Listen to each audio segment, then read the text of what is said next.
here is the first 30 Days Wild vlog. If you haven't heard of 30 Days Wild, it is the UK's one and only month-long nature challenge which has been created by the Wildlife Trusts. Everyone is invited to take part in a daily nature activity every day in June, hoping to deepen the connection with the beauty and wonder of the natural world. The aims of the challenge also include benefiting the health and well-being of participants and increasing pro-nature behaviours of individuals to benefit wildlife as well as people. On reflection, I would wholeheartedly agree that this is achievable and allows you to develop an entirely different mindset that you can carry forward with you for the rest of your life. I hope you enjoy the first of many vlogs to come that document my journey through the month.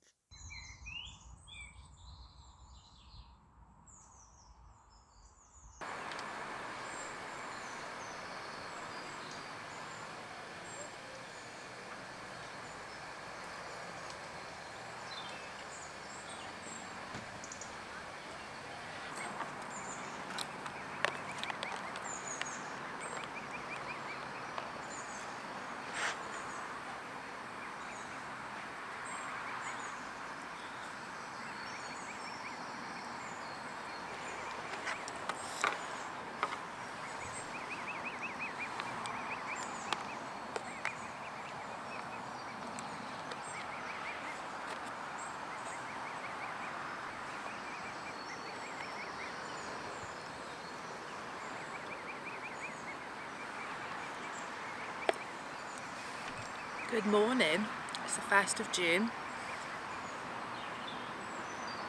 which is day one of the Wildlife Trust's 30 Days Wild Challenge. So I've come out to my local boat and lake, and as you may be able to see, there are some geese in the background with their babies. I think I found a pretty good spot. This is kind of a local haunt for me, so I love coming here. It's just a slice of green amongst the urban sprawl, and they do seem to have babies here like every year, which is nice to see. I always think they look like baby dinosaurs when they're running. Kind of funny.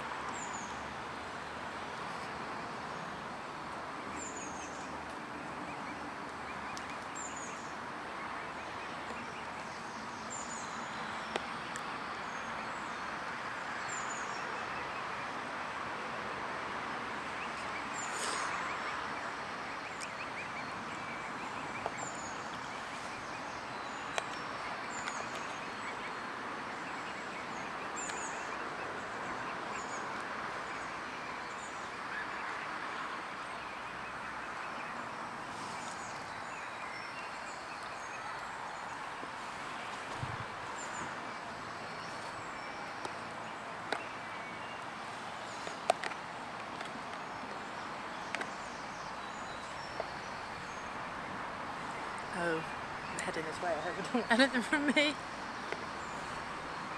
I've only got pancake and dried fruit.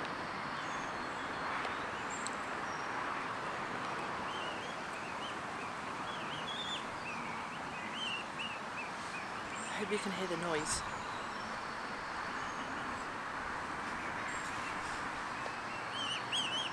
Oh dear.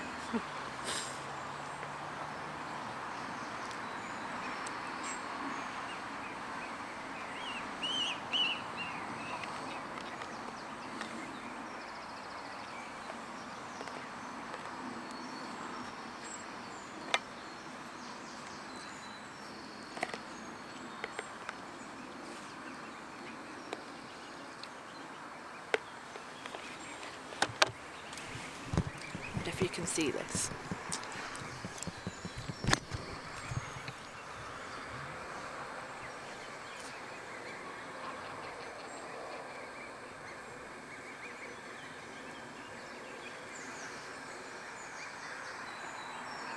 There's so many.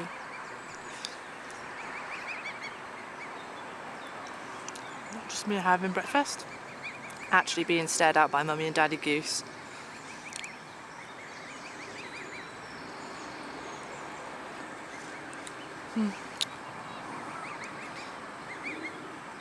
They're so cute and fluffy.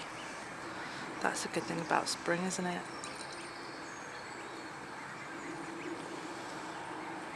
Oh Lord.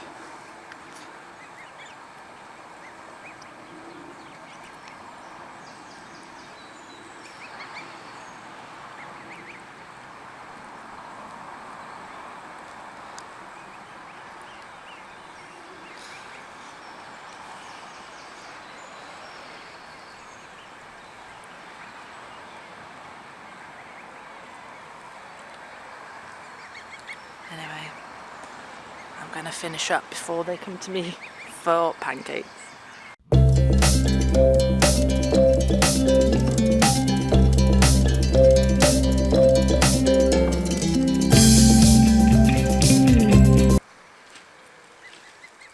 Morning to you all. You're so close to me. It makes me feel kind of honoured that you feel like you can be near me. Obviously you're quite used to humans, but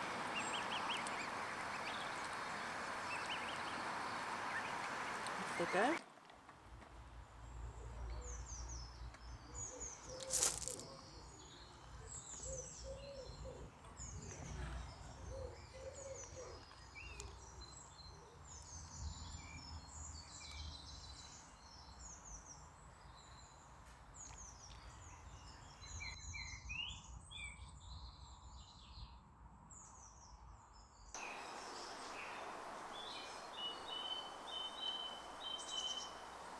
Hello, it's day 2 of the 30 Days Wild Challenge with the Wildlife Trust. He's come to say hello too. We're in the garden today because it's too nice to sit inside, so there may be a little bit of background barking, but we're not going to worry about that, are we? Yes. Yes. So I am going to sit here and arrange my flowers for my petal wildflower pressing that I'm doing for day 2 activity, and I will insert some tips for you here whilst I'm doing this on a different audio.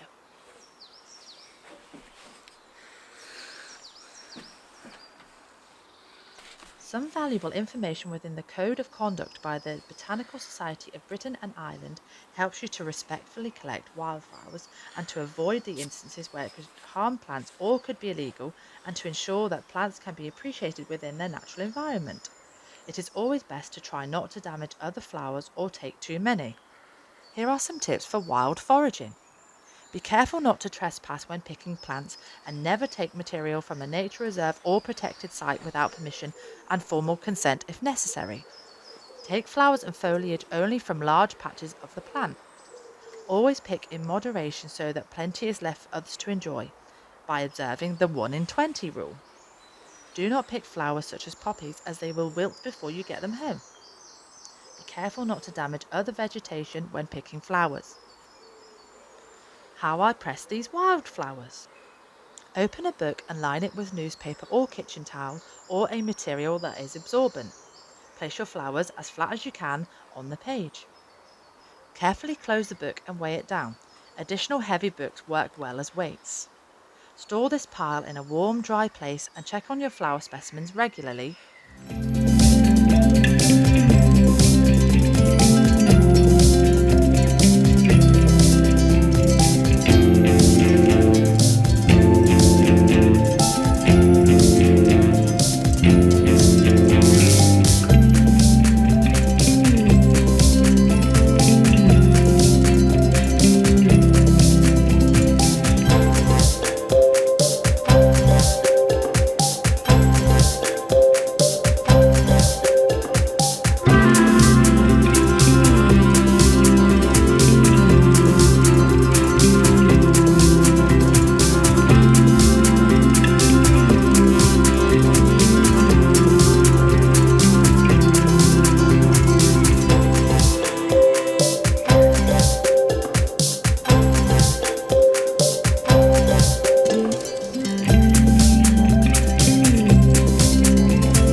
Alright, it's moment of truth time. Got to attempt to fold. Come here. Fold the pieces of paper over on each other.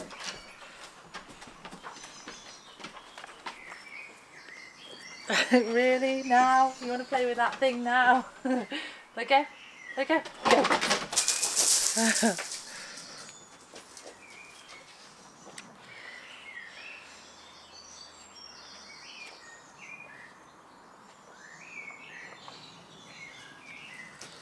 Oh, I've never done this before. Probably have to use a bit of a firm hand, I think, from what I can gather. Firm yet delicate, because, you know, just check that they're okay. Get the feeling that's a bit on top of that, but that's rectifiable. Everything else seems to be in its own space. Okay. Leaves hanging out a little bit at the bottom. Need to move this into the book a little bit more. Try not to go too close to the edge. Right, and here we go. One book. A few more.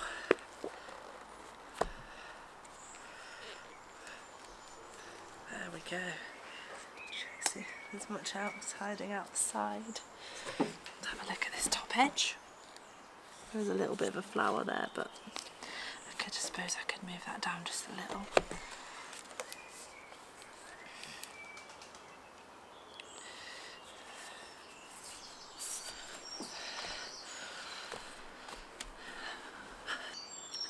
So there you have it. Day 2 activity has been started. I'm going to check this over every kind of day or two, and then hopefully reveal some really nice pressed flowers at the end of the month before the end of the 30 Days Wild Challenge. See you tomorrow.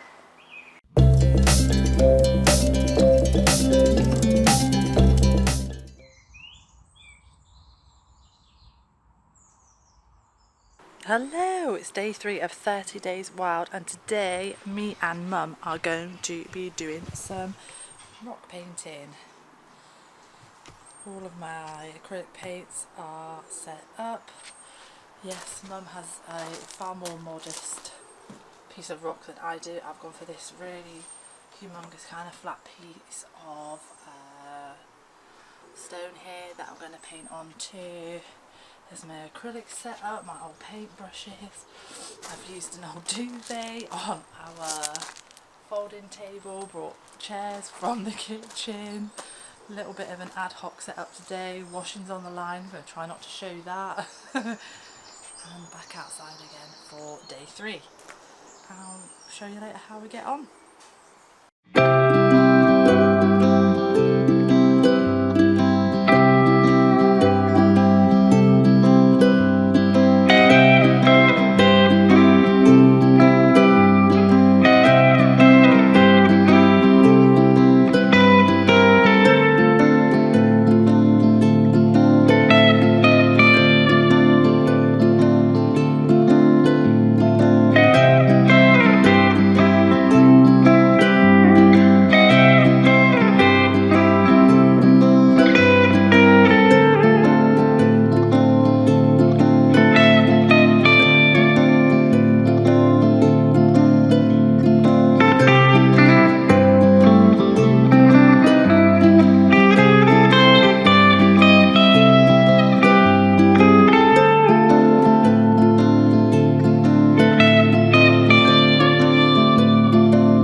morning everyone. I finally finished my rock painting of a wildlife creature. I'll try and bring that in a little bit closer without it focusing on my face too much. So yeah, that's the Osmia bicolor, which is a solitary bee species, I believe, which nests its eggs within disused and like no longer used snail shells. I just thought that was a really interesting kind of nature wildlife story that was highlighted on Springwatch this week actually, so that's where my influence and inspiration came from.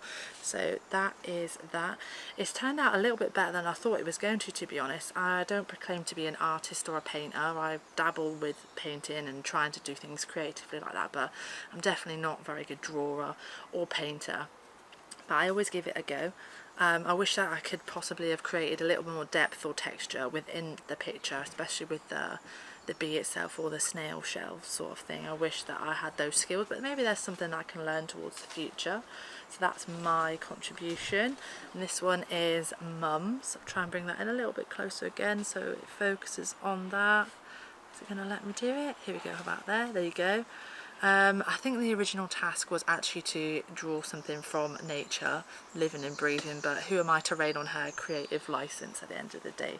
She sat and she did the task with me and she enjoyed it, and I think we both relished in the fact that we were outside listening to the bird song, and we've got some relatively good weather at the moment, so you have to take advantage of and appreciate every dry day you get in the UK, that's for sure, especially when the sun actually makes an appearance. So there you are, that is both contributions to day 3's activity to paint a wildlife creature. There we are on a stone.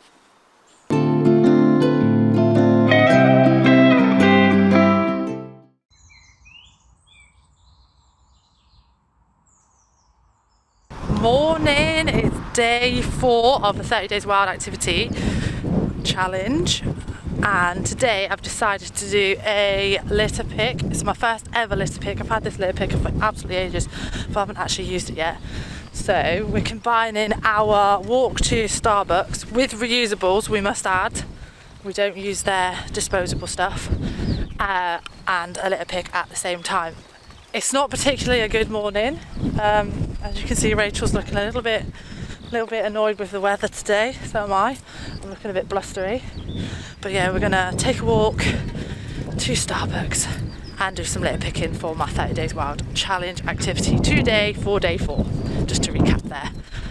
Oh dear, this is making me out of breath. Trying to walk, talk and hold a camera with my hand the wrong way round. It looks nasty right now, doesn't it? It really doesn't look, and my microphone is just gonna blow off in a moment, I'm sure of it.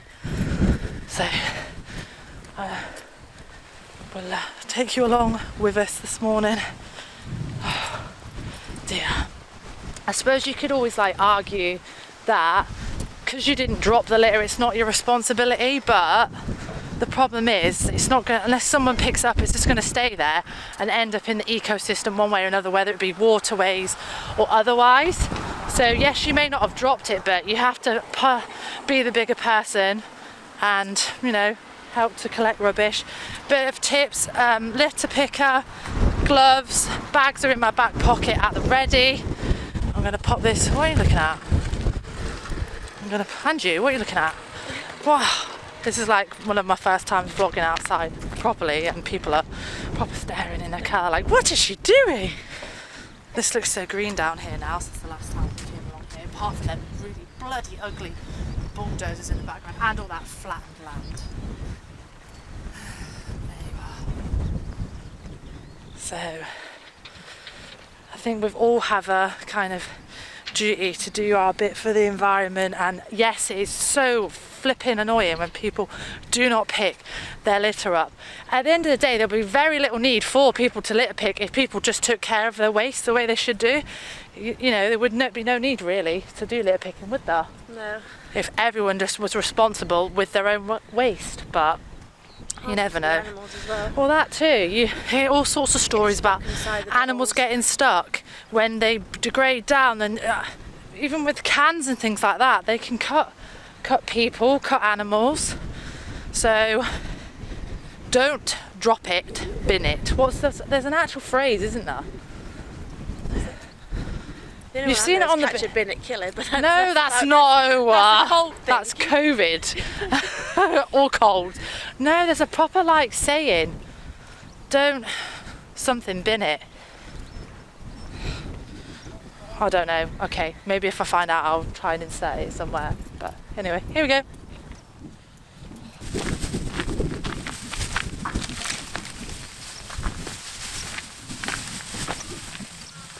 You with this bag, it's going to be hilarious, isn't it?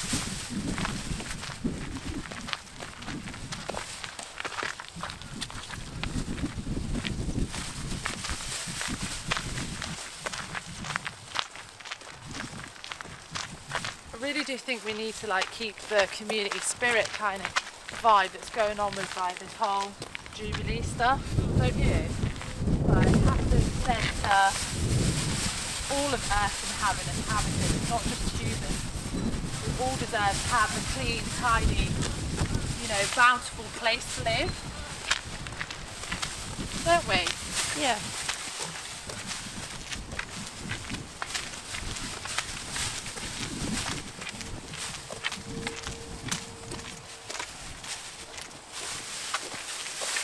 And I'm not being funny, you can't blame anyone but humans for litter really, can you? Everything that animals excrete and use is biodegradable, isn't it, to most extent?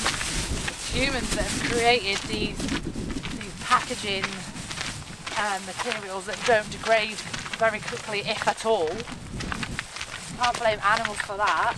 We're expecting them to deal with the consequences of it all the time. That's not right, is it?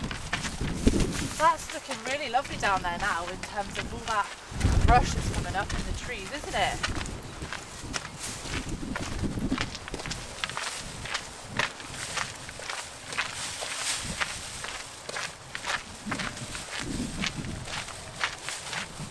These are looking good too, aren't they?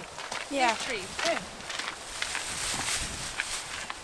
Can't wait for them to open that path. It's soon, isn't it? I think it's Probably this one, probably. I'm thinking about I think all it's the July. I mess. think they said. Yeah, I was thinking about all the mess that is going to be made from all these like special events and stuff. There's all these caterers. I think they should be a bit more responsible as well about their packaging. I know there has to be an element of like quick cleanup, but why does everything have to be so disposable all the time? You think of all like the burger vans and ice cream vans. I suppose when it's a cone, it's not too bad because you eat the cone. Why can't they make more like edible plates and things like that? Make it part of the meal. That would be a good idea, wouldn't it? When you eat your cone when you have an ice cream, so why can't you? I'll have earned my coffee, won't I? If I can, I've done my wee little pick. Quite thrilling, I'm going to get you a little pick and then we're out walking, because there's such a thing as plogging, But I think I read somewhere that as part of like Keep Britain Tidy or something like that, that local authorities and councils, they will supply stuff for you to litter pick. So, Well, when we went to Cromer, they had litter pickers on the front, didn't they? yeah, they did. They did have litter pickers on the front. I've got a picture of that. The camera somewhere. The thing is, when you go to the beach, even if you just pick, or anywhere when you're outdoors, pick up like 5 pieces of rubbish, and that's 5 pieces less. One for someone else to do, and it's like to go wrong, isn't it? Right, through there, shall we?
Why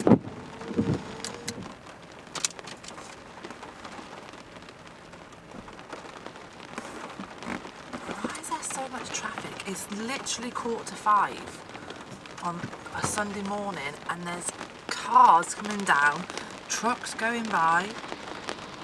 Why? Don't you? Oh, it's a fire truck of all things.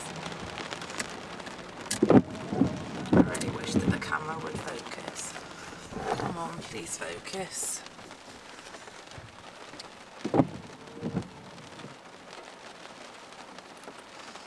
Getting there? Possibly.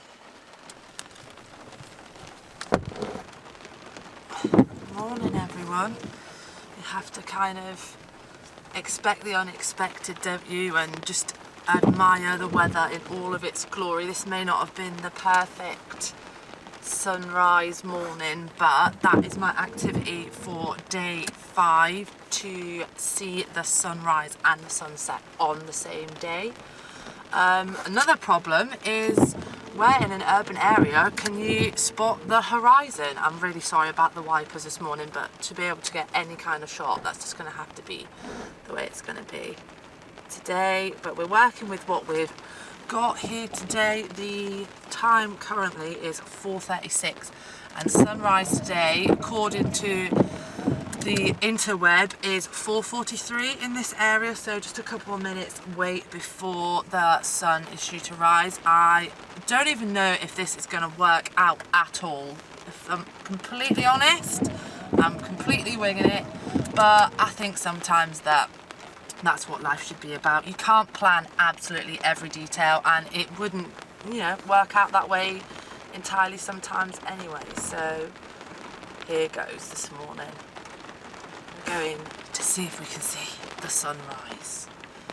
I'm pretty sure that when I've walked up this way before or driven out early in the morning, the sun comes up from this direction, and there's usually some beautiful skies. It goes such a lovely red or dusty pink or beautiful orange colours. So same issue is going to apply tonight at, believe it's 21:19 when the sun sets in this area. I'm going to have to find somewhere westwards where I can see some of the horizon, if not, the best of it. Wipers! There we go, that's about as clear as it's going to be. I'm really sorry this hasn't quite gone to plan this morning, but never mind. The rain is on in all of its glory. That's what keeps us refreshed, that's what keeps the land refreshed, that's what gives us a clean water supply. So really can't, begrudge it or moan about it too much, because, clean water is one of the most vital things in life. You can't really say much else about that. Maybe I'll make wipers again.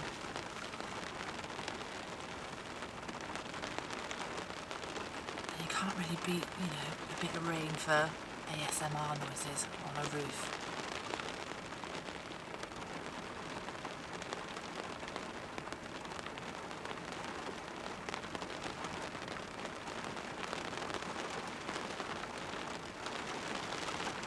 There you go.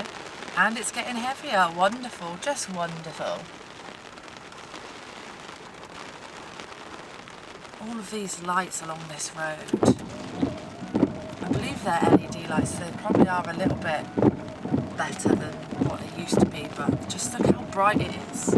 So it's now 4:38, and I know they have to keep people safe and everything like that, but I'll do another video on it, I think, to do with light pollution and its effects on the environment, not just from a wasteful energy point of view, but just in general, its effect on nature, particularly insects such as moths. They seem to be having a bit of a hard time with all of the light that is about. And I'd love to give dark skies tourism a whiz, really. I'd love to give that a go. So why did I choose a sunrise and a sunset? Well, to be honest, sunrise or sunset is one of my favourite times of day. I'm quite fortunate that I can look out on the window and be able to see the sky. There isn't, another house directly outside of my bedroom window. So that's always really nice.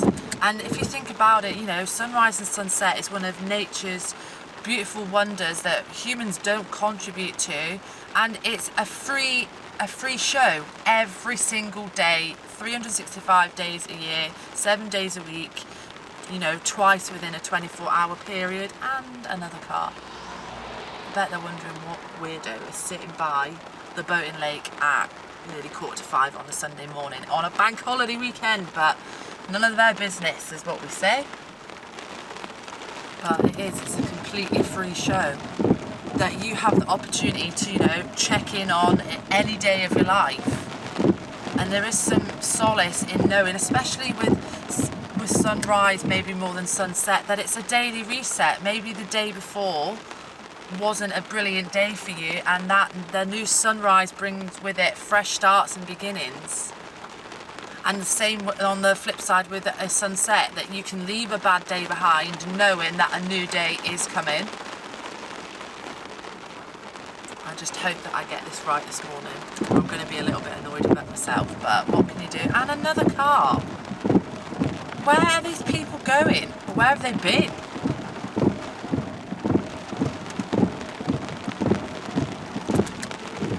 There's so much splash on the water this morning, of water on the roads this morning.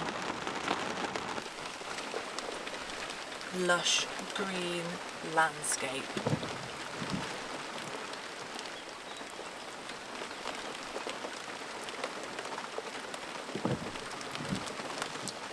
And I guess the last thing I want to say really this morning before I check back in later is, you know, cherish every day that you get to see. It's so important to see beyond what modern society wants us to believe is important and find solace, find importance in nature. It's so vital. See you later.